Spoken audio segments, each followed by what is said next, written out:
大家好，我係德德昌，歡迎嚟到我嘅 channel。咁點樣判斷隻牙蛀到有幾嚴重呢？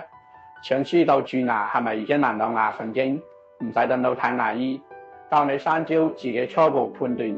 咁第一招，飲一啖凍水或者熱咖啡。如果隻牙持續痛足10幾秒，咁恭喜你啦，你隻牙可能已經蛀穿牙髓，要即刻去見牙醫㗎啦。第二招，明明冇食嘢，又冇受到刺激，無端端牙痛到抽住，尤其係夜晚痛到瞓唔着，呢種自發性嘅劇痛，好大機會就係牙神經受感染嘅顛倒。咁第三招，去診所影牙片。咁如果 X 光顯示蛀嘅深度已經接近牙髓腔，咁就係板上釘釘㗎啦。蛀牙已經受到牙神經，必須做根本治療。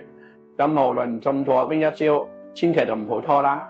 牙髓感染會快速咁樣蔓延，拖得耐輕則到牙根，重則要剝牙兼影響鄰牙。